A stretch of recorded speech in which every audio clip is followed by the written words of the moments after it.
আমার দুষ্টু মিষ্টি ভালোবাসার বন্ধুরা কেমন আছো সবাই? আশা করি অনেক অনেক ভালো আছো। আমি তোমাদের নীলু আপু চলে এসেছি নতুন গল্প নিয়ে। আজকের গল্পটি শুনলে তোমাদের দাঁড়িয়ে যাবে, তাই গল্পটি শোনার আগে অবশ্যই হেডফোন ব্যবহার করো। আমার লাইফের সবকিছুই মনে হয় সামান্য লেট। এই যেমন আমার ফ্রেন্ডসরা বই পড়ে ক্লাস 5 থেকে, আর আমার শুরু যখন আমি ক্লাস 10 এ পড়ি। আর পোলাপাইন সব ফিল্ম দেখে ক্লাস 5-6 থেকে। আমি কিনা দেখলাম যখন আমি ফার্স্ট ইয়ারে পড়ি, তাও আবার নানান কাহিনী কইরা। আমারে মন্টু কইল, দোস্ত একখান জিনিস দেখবি? কইলাম কি? কয় ফিল্ম। আমার তো শুই না, অবস্থা খারাপ। কই দেখমু? তোর বাসা কি খালি আছে? মন্টু কয় হ। কইলাম কেরা কেরা দেখবি? আমি, শাকিল, ফয়সাল, রাসেল, শয়ন, আর তুই যদি দেখতে চাস জবাব দিল মন্টু। কইলাম ঠিক আছে। 50 টাকা দে। মন্টু সাথে সাথে কয়, 50 টাকা? কই পামু? আমার কাছে 50 টাকা নাই, আমি 10 টাকা দিতে পারি। উহু হইব না, দেখতে চাইলে 50 টাকাই লাগব। আমরা সবাই 50 টাকা কইরা দিতাছি। আজকে বিকালের মধ্যে 50 টাকা দিলে কালকে সকাল 10টায় আমার বাড়িতে আইস, নইলে তুই বাদ। আমি চিন্তা কইরা কইলাম 50 টাকা দিতে পারি, তয় আজকে পারুম না, কালকে দিমু। তোরা সব ম্যানেজ করা, আমি কালকে সকালে দিয়া দিমু। উহু আজকে না দিলে তুই কালকে আসবি না। আর আসলেও আমি কিন্তু তোরে ঢুকতে দিমু না। পরে আবার মাইন্ড করিস না, শক্ত চোয়ালে মন্টু জবাব দিল। আমি ঠিক করছি, আমি ফিল্ম দেখমুই দেখমু। কইলাম দোস্ত 50 টাকা না দিয়া আমি তোর রুমে না ঢুকলেই তো হয়। তুই অ্যারেঞ্জ কর, আমি টাইম মতো আয়া পড়মু। মন্টু শিওর যে আমি দেখমু, কারণ ও জানে আমি এগুলান অহনো দেখি নাই। ওর লগে প্রায় বাংলা বই ভাগাভাগি করতাম। আমি কিনলে ওরে দিতাম, ও কিনলে আমারে। আর আমিও জানতাম মন্টু যখন কইছে ও ঠিকই অ্যারেঞ্জ করব। আর আমিও ঠিকই দেখমু, পয়সা দিলেও না দিলেও। তবে আমি ছোটবেলা থেকেই একটু বেশি স্ট্রেট। আমার কাছে পয়সা না থাকলে আমি কারো পয়সায় কিছু করি না। পয়সা ম্যানেজ করার চিন্তা মাথায় নিয়া বাসায় গেলাম। দুপুরে খাইলাম, এরপর আম্মুরে কইলাম, মা আমার 50 টাকা লাগব। কেন? না মানে আমার বন্ধুর জন্মদিন, ওরে কিছু দিতাম। আর কি? কি দিবি? দেখি কোনো উপন্যাস দিমু। আম্মু বলল, কবে জন্মদিন? কালকে। উত্তর দিলাম, টাকাটা আমারে এখন দাও, আমি বিকালে কিছু কিনা রাখমু। আম্মু 50 টাকা দিল। ওই দিনই বিকালে মন্টুরে টাকা দিলাম। কইলাম মিস যেন না হয়। বিকালে মর্টিন কয়েলের 2টা খালি প্যাকেট রে বই সাইজের বানাইয়া রেপিং কইরা বাসায় আইলাম। আম্মু কয়, কি বই কিনলি দেখি? আমি কইলাম, রবীন্দ্রনাথের নির্বাচিত কবিতার বই। আম্মু কয়, দারুণ, খোলা, আমি আজকে রাতে পড়ে কাল সকালে তোরে দিয়া দিমু। কইলাম, অসম্ভব, এটা খোলা যাবে না। কেন? কেন মানে এটা একজনের গিফট। গিফট তো কি হয়েছে? আমি তো আর খায়া ফালামু না। কইলাম, না, এটা ওর জন্য কিনছি, ওরে দেই, পরে ওর কাছ থেকে তোমারে আয়না দিমু। আম্মু রাজি হইল, আর আমিও হাফ ছেড়ে বাঁচলাম। পরদিন সেই মহেন্দ্রক্ষণ রাপিং করা বই, আসলে কয়েলের বাক্স, নিয়া মন্টুর বাসায় গেলাম। যায় দেখি সবাই আছে। কিরে জয়, তুই এইখানে কি করস? আমি কই, আইজকা তো পার্টি, গিটার মিটার বাজামু, তাই আইলাম। মন্টু কয়, তোর হাতে কি? কইলাম, তোর জন্মদিনের গিফট। গিফট? আমার জন্মদিন? কি কস? আমার জন্মদিনই তো সেপ্টেম্বরের 22 তারিখ। আর আইস হইল এপ্রিলের 12 কেমনে? কইলাম, আমি তো জানি তোর জন্মদিন আইসকা। ধরনে, তুই আমারে জীবনের পয়লা ফিল্ম দেখাইতাস, তাই তোর লাইগা আনলাম, এইটাও তো একটা উপলক্ষ। আর কি? সবাই তো। মন্টু যথারীতি তার উপহার খুলল, আর সবাই সাথে সাথে হাসাহাসি শুরু করল। মন্টু তো রাইগা গেল, কয়, মর্টিনের বাক্স, তাও আবার খালি। আমি তো মনে করছি তুই বই তুই নিয়ে আইস, তুই বাইর হ, তোরে আমি দেখামো না। তখন ওরে সব কইলাম, আর সবাই হাসতে হাসতে গড়াগড়ি খাওয়া আরম্ভ করল। তোর আইসকা জন্মদিন না বানাইলে আমার তো আর ফিল্ম দেখা হইত না। তুই তো আর আমারে মাগনা দেখাইতি না। মন্টু কয়, আসলে আমি অ্যারেঞ্জ করছি ঠিকই, তয় টাকা তো তুই পুরোটা দিস। আমরা সবাই মাগনা দেখতাছি। মানে 50 টাকা দিয়া ভিসিআর আর টেপ ভাড়ায় আনছে, আর পুরা 50 টাকা আমার কাছ থাইকা নিচ্ছে, আবার হাসাহাসি। এইবার আমি ফান্দে কইলাম, প্রবলেম নাই, চালু করো। 21 ইঞ্চি কালার টিভি স্ক্রিনে আমার চোখের পর্দা আটকা গেল। একটা বিদেশি কন্যা গাড়ি থাইকা নাইমা দুলাইয়া দুলাইয়া হাইটটা একটা রুমে ঢুকতাছে। পেছনের অর্ধেক দেখা যায়, আমার চোখ আটকায়। রুমে 3টা পোলা, সবাই তখন চুপ কইরা টিভি দেখতাছে, ফিল্ম দেখতাছে। কন্যা এইবার পোলাগোলগে শুভচ্ছ বিনিময় টাইপ কথা শুরু করল। একটু পরেই একটা পোলা হাত দিয়া কইলা, ওয়াও ইউ হ্যাভ নাইস। কন্যার মুখ ভরা হাসি। এরপর আস্তে আস্তে কন্যার বদন থাইকা সব কন্যা নিজেই খোলা আরম্ভ করল। সবুজ কালারের টি শার্টের নিচে চকলেট কালারের আর সেম কালারের উপরে এই দুইটা যা লাগতাছে। মনে মনে ভাবি, পেছন থেকে রাসেল কয়, কি অবস্থা মাম্মা? আমার তো অবস্থা বেগতিক। জিন্দেগির প্রথম চোখের পর্দা আর টিভির পর্দা এক হয়ে গেছে গা। কন্যা এইবার হের প্রমাণ সাইজের পাহাড় দুইটা আমার চোখের সামনে হাজির করল। আমি নিজেরে ফিল্মের নাজক ভাবা শুরু কইরা দিছি। আর কি, একটা পোলা হেই নিয়ে আলতো খাচ্ছে। বাকি পোলারা নিজের মন্টু কয়, জয় তুই কোনডা? আমি কই, আমি 3 নম্বর ডা। কন্যা কি সুন্দর কইরা খাইতাছে দেহস না। অনেকদিন আর এইসব দেখি নাই। এরপর আমি যখন ইন্টারমিডিয়েট পরীক্ষা শেষ করি, তখন আমার বাবায় আমারে একখান কম্পিউটার কিনা দিল। আমার রেজাল্ট ভালো হয়েছিল বইলা।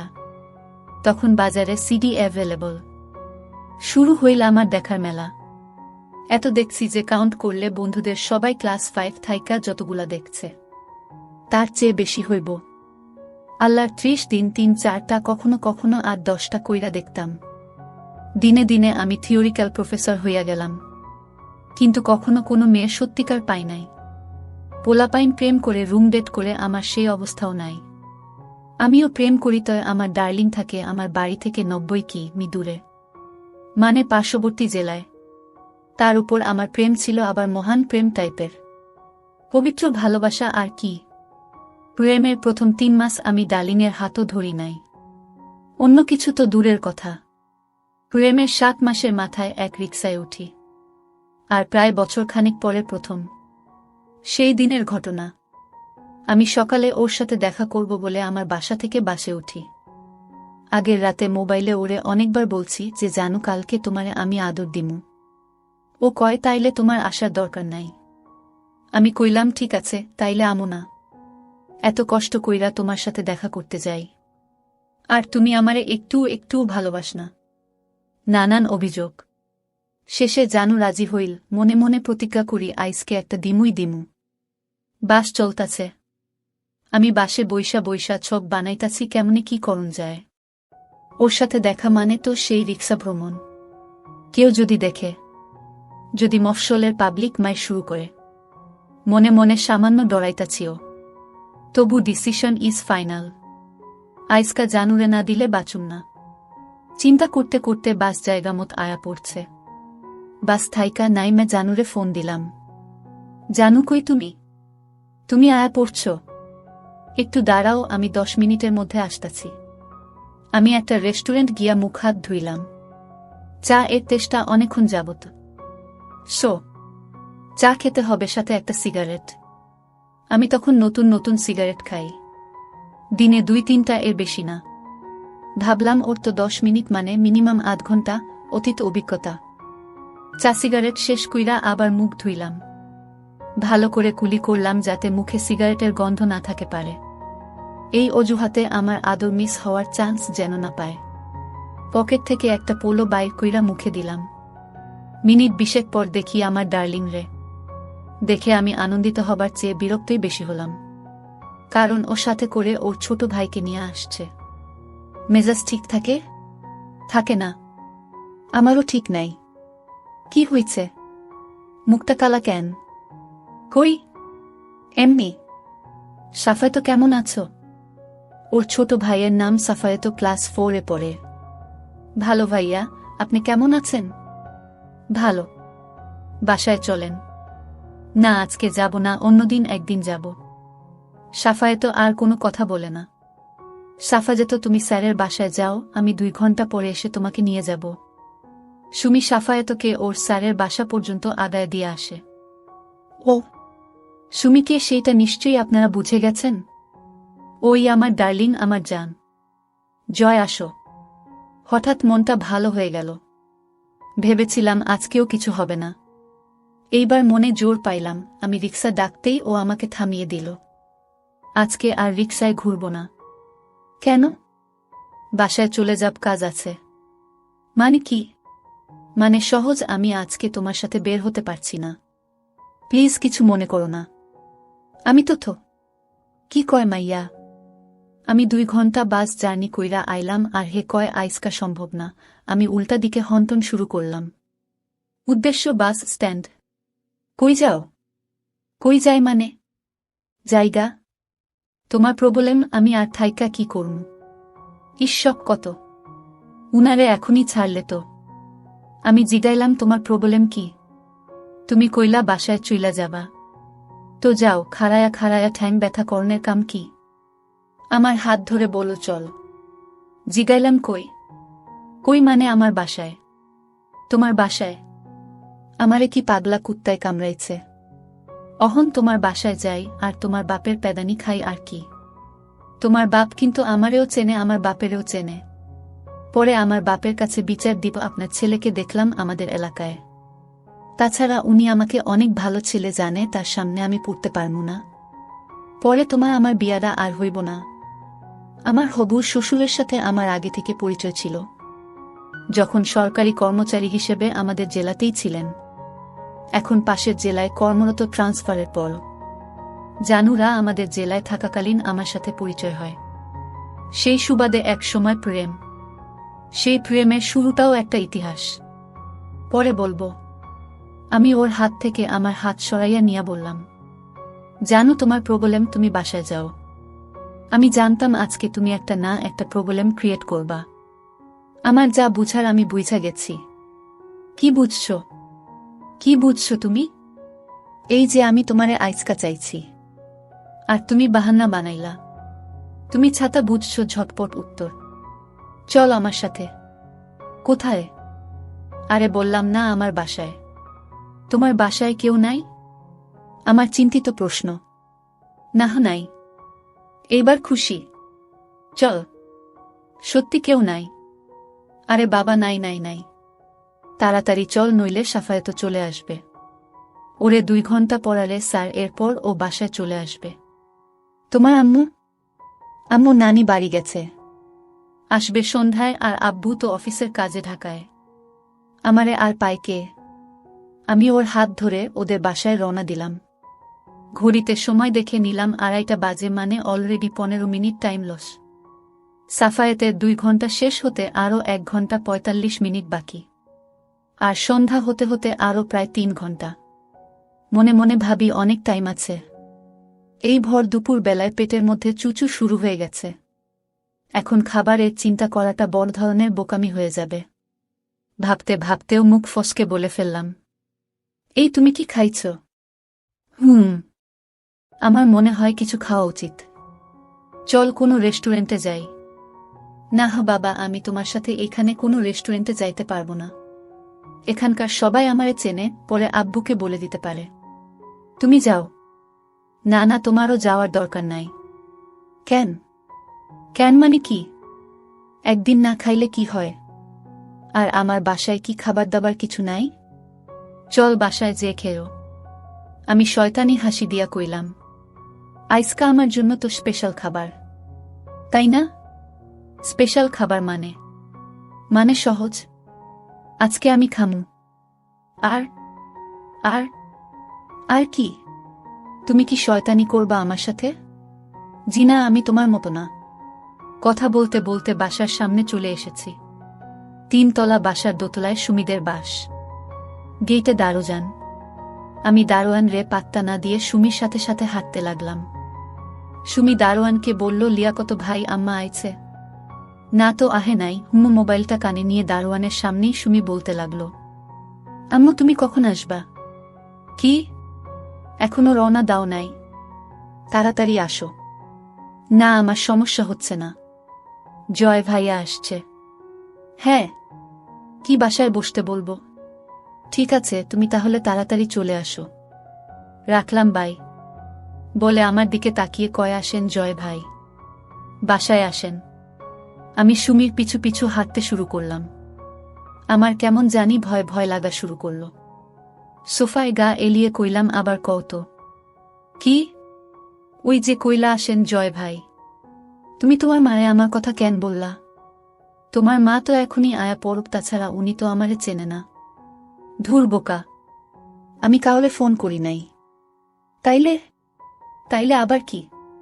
দারোয়ানের সামনে দিয়া তুমি আমার বাসায় আসবা, দারোয়ান কি মনে করব? দারোয়ান যদি তোমার মারে কইয়া দেয়? বলবে না। ওই বেটা বেশি কথা কয় না। কিরম জানি, কারো সাথেই বেশি কথা কয় না। গুড। আসো, এইবার আমার কাছে আসো। জি না, আপনি আজকে আমার কাছ থেকে 10 হাত দূরে থাকবেন। চোখে দুষ্ট হাসির ঝিলিক। আমি ওর বাম হাত ধরে টান দিলাম আমার দিকে। টানটা একটু জোরে দেওয়ায় একেবারে আমার কোলের উপর এসে পড়ল। কি করো? সাহস বেশি হয়ে গেছে, তাই না? অনেক সাহস আমার, আর তোমার সাহসও তো বিদিক। তুমি কি আমারে যাই না শুই না আজকে আইতে কইছ? আমারও অনেকদিন থেকে ইচ্ছা আমার বাবুটাকে একটু। আমার তখন চরম অবস্থা, কিন্তু আমি স্বপ্নেও ভাবি নাই আমি ওকে আজ এভাবে পাব। সুমির চোখের দিকে তাকিয়ে তাকিয়ে কথাগুলি ভাবছি। কি হলো? তোমারে দেখি। কি দেখো? তোমারে এই রকম আমি আর কখনোই দেখি নাই। তুমি যে এত সুন্দর আমার চোখেই পড়ে নাই। তুমি এত সুন্দর কেন? থাক, আর পাম দেওন লাগবো না। মুখটা আমার মুখের কাছে এনে বলল, তুমি খাবে না? কথাটা আমার কানে ইলেকট্রিক শকের মতো লাগলো। এখনই খাবো। আমি ভেবেছি ওকে খাওয়ার কথা বলছে। আমি আমার চোখ বন্ধ করে ওর সন্ধান করতে লাগলাম। কি মশাই, তোমার মতলবটা কি? চোখ খুলে দেখি ও হাসছে। কি মতলব মানে? তুমি না খাইতে বললা। আমি ভাতও খাওয়ার কথা জিগাইছি। আমার তো ভাতের খিদা নাই। তুমি আমারে আইসকা জাদু করছো। সত্যি তখন আমার ভাতের খিদে ছিল না। প্লিজ কাছে আসো। আমি ওর 2 গাল 2 হাতে ধরে কপালে একটা, ও আমাকে 2 হাত দিয়ে ধরল শক্ত করে। আমাকে আর পায় কে? আমি ওকে আমার কোলে বসিয়ে ওর নাক শুরু করলাম। ও চোখ বন্ধ করে আমার ভালোবাসায় ডুবে গিয়েছিল। এভাবে চলল মিনিট 3। আমার চোখ আর সুমির চোখ যেন একটাই। এতটাই বিভোর হয়ে গিয়েছিলাম যে আমি সোফা থেকে উঠে দাঁড়ালাম। ওকে আমার বুকের মধ্যেখানে শক্ত করে ধরে চোখ বন্ধ করে 1 সেকেন্ডের 10 ভাগের 1 ভাগ সময়ের জন্য এতটুকু স্পর্শই ওকে এতটা কামাতুর করে দেবে ভাবতে পারি নাই। চোখ আমার বন্ধ, মনে হচ্ছে আমার এই মুহূর্তে আমার ঠিকানা অন্য কোথাও। কতক্ষণ আমরা এভাবে একে। বিপত্তি ঘটল যখন কলিং বেলের আওয়াজ শুনলাম। দুজনেই উঠে দাঁড়ালাম, দেখলাম ওর চোখ লাল হয়ে গেছে। আমি যেন বেহেস্ত থেকে সরাসরি দোজখে নেমে এলাম। কে? সুমি হাত দিল। কে? আমি দরজার ওপাশ থেকে ভেসে আসা কণ্ঠ। আমি কে? আরে খোল না। আমি চৈতি। চৈতিটা আবার কে? আমি জিগাইলাম। ওহ, ও আমার বান্ধবী। তুমি এক কাজ কর, তুমি আমার রুমে দরজা আটকায়া বইসা থাকো। আমি 2 মিনিটের মধ্যে ওর বিদায় কইরা আইতাছি। তাড়াতাড়ি এসো। এখন আমি সুমির বেডে। সুন্দর করে সাজানো রুম। দেয়ালে সুমির পেইন্ট করা কিছু ছবি। ড্রেসিং টেবিল ভর্তি কসমেটিক্স। আর যে জিনিসটা পেলাম তালা জবাব। বিছানার এক পাশে একটা কালো রঙের। আমার ধারণা ও ভাবতেও পারেনি আমি ওকে ছেড়ে দেব। পরে অবশ্য জেনেছি যে আমার ধারণা সত্যি ছিল, ও এমনই কথার কথা বলছিল। বললাম, সরি। দুজন পাশাপাশি শুয়ে আছি। তুমি এই রকম করলা কেন? সরি বলছি তো। সরি? কিসের সরি? আমি তোমাকে অনেক ভালো ভেবেছিলাম।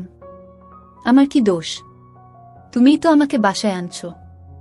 আমি কি একলা তোমারে আদর দিচ্ছি? তুমিও তো আমারে দিলা। তাই বলে তুমি আমার উপর। ছি ছি। আমি ওকে এক ঝটকায় আমার উপর নিয়ে আসলাম। ওর চুলে আমার মুখ ঢেকে গেল। 2 হাত দিয়ে চুল সরিয়ে জিগাইলাম, অহন হইছে? কি? কি মানে অহন? তো শোধবোধ নাকি? কি শোধবোধ? এই যে অহন তুমি আমার উপরে। না হয় নাই। এইভাবে কি শোধবোধ হয়? তুমি আমারে কোনোদিন ভুলে যাবে না তো? না, তোমারে ভুলা যাবে না। আমি তোমারে ভুলে যাব এটা হইতে পারে না। আর তুমি আমারে ভুইলা যাবা, এইটা আমি হইতে দিমু না। চামে ডায়লগটা দিয়া দিলাম। আমার উপর ওর মিশে এক হয়ে গেছে। আমি ওর পিঠের উপর হাত দিয়ে ধরলাম। তাতে ওর পুরাটা আমি অনুভব করতে পারতাছি, কিন্তু হাত দিয়ে ধরার সাহস পাইতাছি না। জান, আমার জিনিস দুইটা একটু দেখি। তোমার জিনিস? কি জিনিস? না মানে তোমার কাছে আমার দুইটা জিনিস রাখছি না, ওইটা একটু দেখি। কি রাখছো তুমি? তোমার গিফটগুলা। আরে না। আমি ওর কানে কানে বললাম, তোমার কাছে আমার যে দুইটা আছে ওইটা একটু ধইরা দেখি। না, আমার শরম লাগবো। ইস, জিনিস তো আমার। তোমার শরম লাগবো কেন? ওই দুইটা তোমার হইল কেমনে? কেমনে মানে? ওই দুইটা তো আমারই। তোমার কোনো কামে লাগে? ওইগুলো দিয়া তোমার কোনো কাজ হয়? ভাত রানতে পারো, পড়তে পারো, লিখতে পারো, কোনো কামেই তো লাগে না। কামে লাগবো আমার আর আমার মাইয়ার। ওইটা অহন আমার আর আমাগো একটা মেয়ে হইলে ওরে কিছুদিনের জন্য দিমু। তোমার জিনিস তো পারমিশন নেওয়ার কি দরকার? নিয়া যাও। ওই দুইটা খুইলা তোমার পকেটে কইরা নিয়া যাও। বাসায় বইসা বইসা যা করার কইরো। আমার হাতে আসমানের চানত পাইলাম। জিন্দেগির প্রথম কোনো হাত দিলাম। ও আমাকে ঝটকা মেরে উঠে বসল। কি হইছে? ওর সারা শরীর কাঁপতেছে। আমি ভয় পেয়ে গেলাম। কি হয়েছে তোমার? জানি না, বলে বিছানায় বসেই আমাকে